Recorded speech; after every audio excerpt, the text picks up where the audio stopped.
salah Bang. Sepertinya itu salah penyebutan.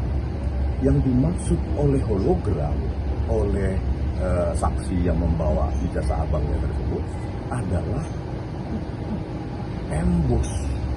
Ketika di center itu emboss yang terlihat semakin tegas, bukan hologram.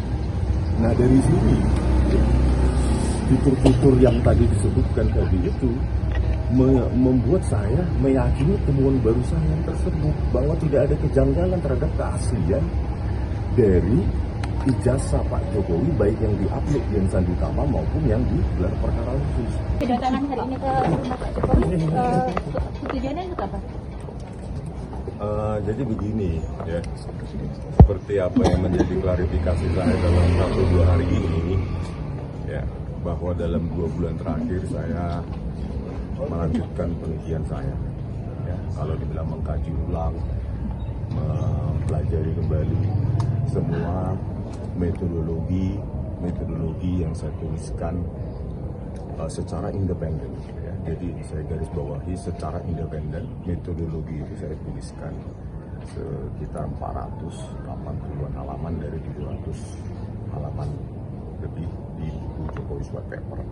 Nah karena buku tersebut adalah tulisan yang independen, artinya tulisan kami antara Pak Roy dan Pak tidak ada saling kebergantungan, tidak ada saling keterkaitan karena ditulis secara terpisah, baik secara biografi maupun analisa.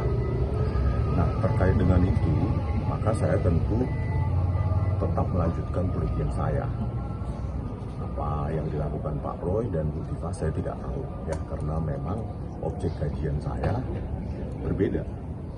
Nah, dalam penelitian lanjutan saya ada temuan-temuan baru yang memang berdasarkan penelitian juga dapat dipertanggungjawabkan secara ilmiah dan secara akademik, bukan dengan narasi yang suka atau tidak suka, dihina atau tidak, dicaci maki atau tidak. Ini murni bisa dipertanggungjawabkan. Apa itu?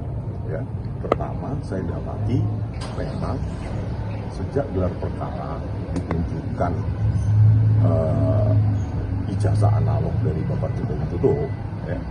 Terus saya kaji lagi apa yang saya amati di situ bahwa ada emboss, ada watermark, ya. Jadi emboss dan watermark ini menjadi objek kajian saya dan saya teliti memang tidak ada hologram. Mungkin setelah saya kaji dengan beberapa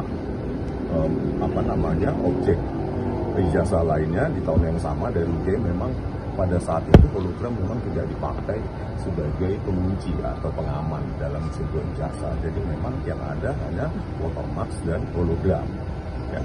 Nah setelah itu yang saya bandingkan dan saya analisa dengan apa yang diupload secara digital di akun X dari saudara Dian Sandi Utama. Nah di situ ya saya temukan memang dengan puluhan metode ada watermark. Gajah Mada, dan terus juga di sebelah kiri bawah itu ada emboss. Ya, sebagai peneliti independen dan bertanggung jawab, tidak bias, tidak ada kaitan dengan afiliasi politik apapun, maka seorang peneliti itu harus bisa menyatakan kesalahannya dan mengkoreksi hasilnya sendiri. Bila peneliti lain tidak mengkoreksinya atau tidak mampu mengkoreksinya, maka sebagai peneliti independen yang bebas terhadap pengaruh siapapun, ya ini saya garis bawahi, pengaruh siapapun hanya berdasarkan objektivitas penelitian dan hasil temuan baru saya nyatakan bahwa memang ada itu watermark dan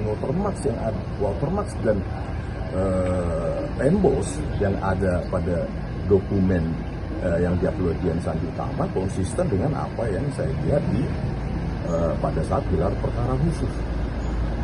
Setelah itu saya melanjutkan dengan apa yang dimiliki oleh Bapak Rizito yang menjadi saksi di sidang CLS, dan saya temukan konsistensi pola pada watermark maupun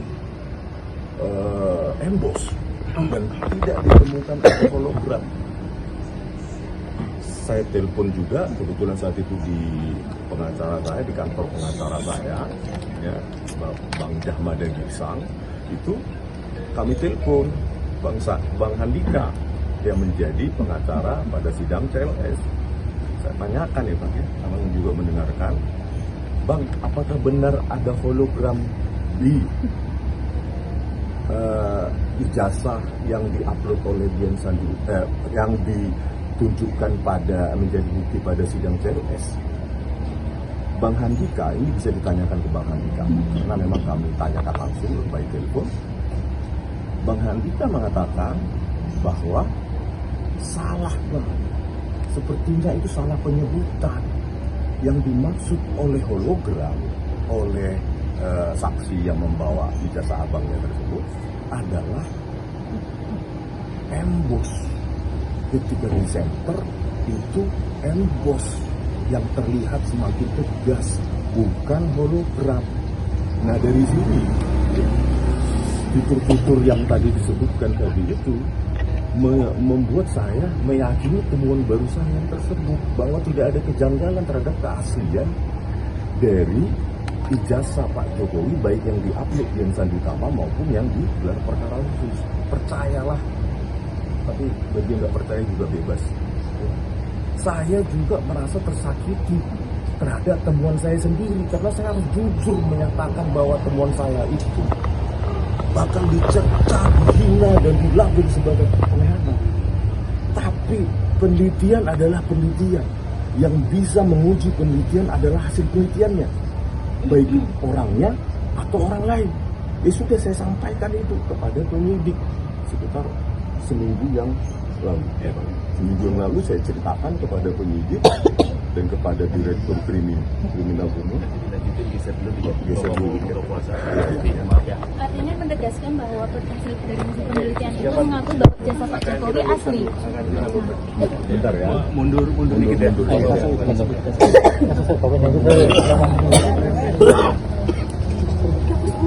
Ya, jawaban itu kan jawaban yang harusnya dijawab dengan metodologi, bukan secara narasi bahwa itu palsu, itu asli. Secara metodologi itu harus dijawab dan itu harus objektif. Artinya dari Bang Usman sendiri seperti apa? Ya itu temuan saya, baru saya, tidak ada kejanggalan terhadap manipulasi digital yang saya simpulkan pada buku Jokowi White Paper. Artinya apa? Keasliannya terjaga dan itu bahkan melukai saya sebagai peneliti juga. Tetapi truth sometimes hurts. Kebenaran itu kadang-kadang menyakitkan. Itulah yang saya ungkapkan kepada penyidik maupun kepada Direktur Reskrimum. Bukan karena ketakutan, tapi karena pengujian yang bisa dipertanggungjawabkan.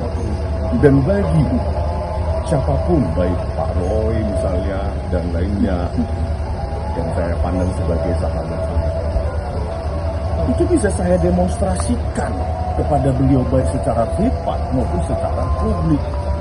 Semua harus kita pertanggungjawabkan tanpa harus ada narasi harusnya ada menjadi kita katakan tidak ada, harusnya konsisten menjadi tidak konsisten. Nah penelitian yang panjang ini yang berkelanjutan yang harusnya ongoing itu harus secara jelas kita nyatakan secara objektif. Penegasan kembali berarti kedatangan ke sini untuk minta maaf ke Pak Jokowi? Ya tentu, ya. Saya pun minta maaf kepada publik, apalagi kepada pihak terkait seperti Bapak Joko Widodo. Itulah pertanggungjawaban seorang peneliti yang harus independen, yang siap dicerca, dihina dengan narasi-narasi sesuka mereka. Meskipun narasi mereka tidak bisa dipertanggungjawabkan secara ilmiah seperti saya menyajikan buku Jokowi White Paper yang saya tantang secara terbuka untuk dikoreksi dan dibentuk dalam buku juga.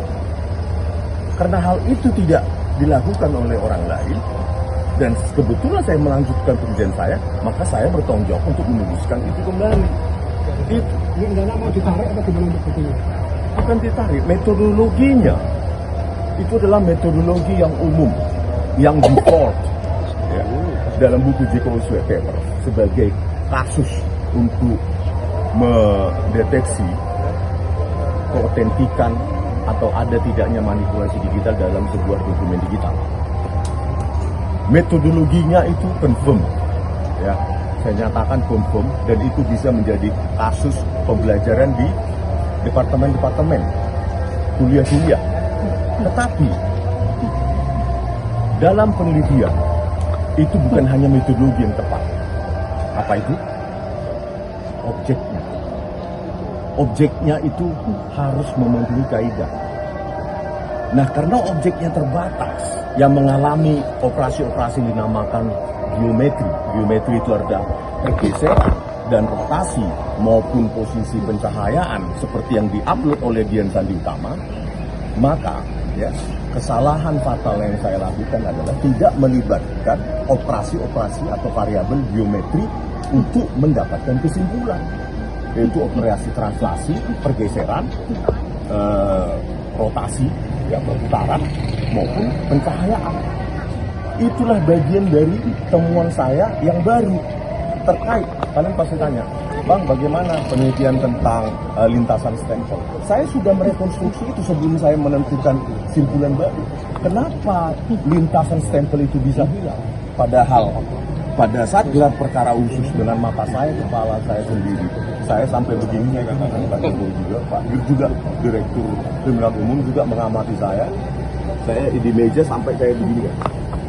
Itu saya mengamati semua figur yang dalam sebuah objek analog, yaitu apa? Ada nggak hologram, ada nggak watermark, ada nggak